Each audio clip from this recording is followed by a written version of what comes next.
यहां पर देश के गृह मंत्री अमित शाह पहुंचे हैं। तस्वीरें आप देखिए, रतन टाटा को श्रद्धांजलि अर्पित करने के लिए उद्योग जगत के टाइटन आज दुनिया को अलविदा कहकर चले गए।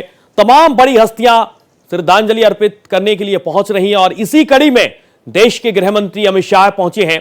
86 साल की उम्र में आपको ये बता दें कि रतन टाटा ने दुनिया को अलविदा कह दिया और उसके बाद ये तस्वीरें आप देखिए, हाथ जोड़कर उन्हें नमन करते हुए गृह मंत्री अमित शाह और इसके साथ ही साथ तमाम बड़ी हस्तियां, चाहे फिर राजनीतिक हस्तियों की बात हो, बॉलीवुड हस्तियों की बात हो, तमाम हस्तियां श्रद्धांजलि अर्पित करने के लिए पहुंची। और ये तस्वीरें आप देखिए,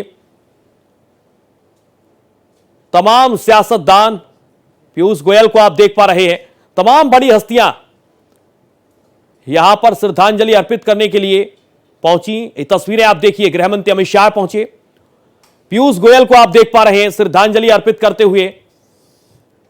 देश के मशहूर उद्योगपति रतन टाटा को, इसके अलावा महाराष्ट्र के मुख्यमंत्री एकनाथ शिंदे भी पहुंचे हैं।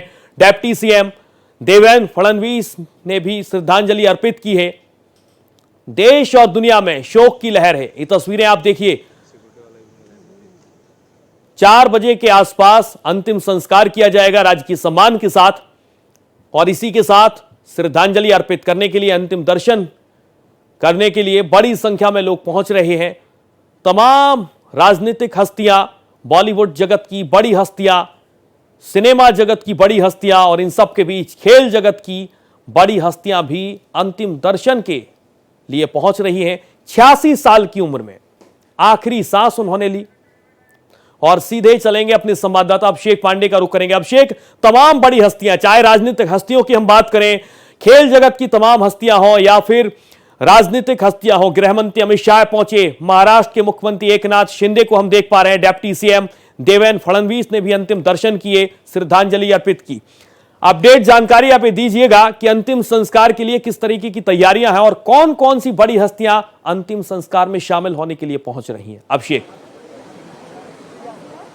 देखिए सूर्या, अभी केंद्रीय गृह मंत्री अमित शाह पहुंचे हुए हैं और उन्होंने श्रद्धांजलि अर्पित की है और उनके साथ साथ महाराष्ट्र के मुख्यमंत्री और गुजरात के मुख्यमंत्री दोनों मौजूद थे। महाराष्ट्र के उप मुख्यमंत्री भी मौजूद थे। अभी उन्होंने श्रद्धांजलि अर्पित की है केंद्र सरकार की तरफ से और उसके बाद वो अब यहाँ से निकले हैं, जिसके बाद दूसरे तमाम लोग जो लाइन में खड़े थे वो सभी अंतिम दर्शन कर रहे हैं। तो इससे आप अंदाजा लगा सकते हैं कि किस तरीके से भारत सरकार की तरफ से प्रतिनिधि के तौर पर अमित शाह यहाँ पर पहुंचे हैं। हालांकि प्रधानमंत्री देश से बाहर हैं, इसलिए शायद वो नहीं पहुंच पाए हैं, लेकिन पूरे सरकार के प्रतिनिधि के तौर पर अमित शाह यहाँ पहुंचे और उन्होंने रतन टाटा को यहाँ श्रद्धांजलि अर्पित की है, उनके अंतिम दर्शन किए हैं। उनके साथ महाराष्ट्र के मुख्यमंत्री और उप मुख्यमंत्री थे, गुजरात के मुख्यमंत्री थे।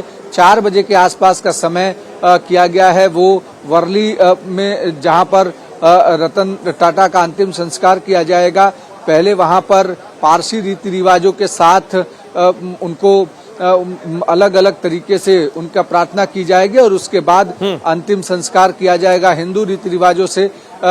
इसलिए तमाम सारे सुबह से ही अगर हम देखें तो अलग अलग जगत के लोग यहाँ पहुंचे हैं। फिल्म जगत से जुड़े लोग तो पहुंचे ही पहुंचे, उद्योगपति काफी ज्यादा पहुंचे, चूंकि उद्योगपति थे वो, और उसके साथ रवि शास्त्री पहुंचे और राजनीति जगत से करीब करीब सारे लोग, महाराष्ट्र और पूरे देश भर से लोग पहुंचे हैं। और अब चूंकि अब नॉर्मल जो कॉमन मैन लाइन में लगे थे अमित शाह के कारण, जिनको रुकना पड़ा था, वो सभी यहाँ पर अंतिम दर्शन के लिए पहुंचे हुए हैं और उसके बाद कुछ देर में यहाँ से पार्थिव शरीर को वर्ली लेकर जाया जाएगा। वहाँ पे पहले पारसी रीति रिवाजों के अनुसार वहाँ पूजा की जाएगी और उसके बाद हिंदू रीति रिवाजों से उनका अंतिम संस्कार किया जाएगा।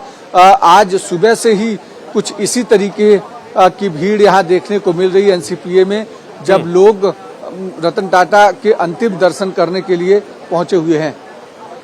बिल्कुल अभिषेक, मैं आपसे ये भी समझना चाहूंगा, एक ऐसी हस्ती रही है जो लाखों दिलों के में राज करती रही।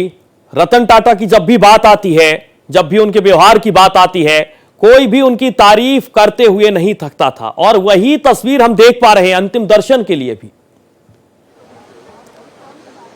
बिल्कुल निर्विवाद एक हस्ती के तौर पर उन्होंने पूरे जीवन जिया, पूरे जीवन उन्होंने देश के लिए जिया। अपनी सारी संपत्ति में से जब भी सरकार को मुसीबत पड़ी, जब भी देश को मुसीबत पड़ी, उन्होंने अपनी सारी संपत्ति देश के लिए दे दी या खजाना खोल दिया।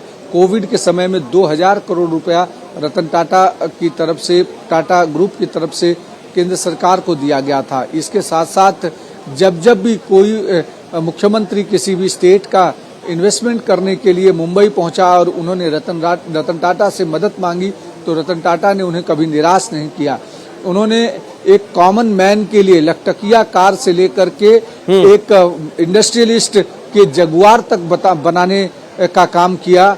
हवाई जहाज को कॉमन मैन के लिए किस तरीके से सवारी चढ़नी चाहिए, एयर इंडिया जैसी जो फ्लाइट है उसका उन्होंने गठन किया। बाद में केंद्र सरकार ने ले लिया, लेकिन जब केंद्र सरकार के हाथों में वो घाटे में जाने लगी तो फिर से रतन टाटा ने अपने पास लिया और उसको फायदे का सौदा बनाने की कोशिश की। तो निश्चित तौर पर एक निर्विवाद हस्ती के तौर पर पूरे देश भर के हर दिलों में राज करते हैं रतन टाटा।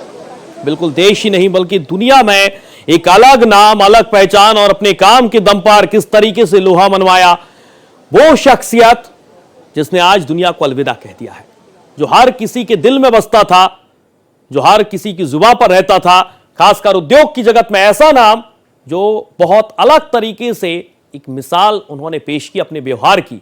और यही कारण है कि आज देश के प्रधानमंत्री से लेकर गृह मंत्री, तमाम अलग अलग राज्यों के मुख्यमंत्री उनके अंतिम दर्शन के लिए पहुंच रहे हैं। तस्वीरें हम आपको लगातार दिखा रहे हैं किस तरीके का रतन टाटा का सफर रहा।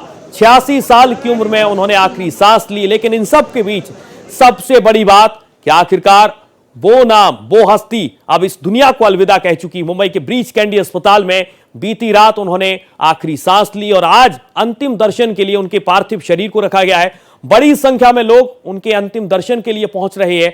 आपको ये बता दें कि शाम 4 बजे के आसपास यहां पर राजकीय सम्मान के साथ उनका अंतिम संस्कार किया जाएगा, लेकिन आज वो नाम, वो हस्ती हमेशा के लिए दुनिया को अलविदा कह चुकी है।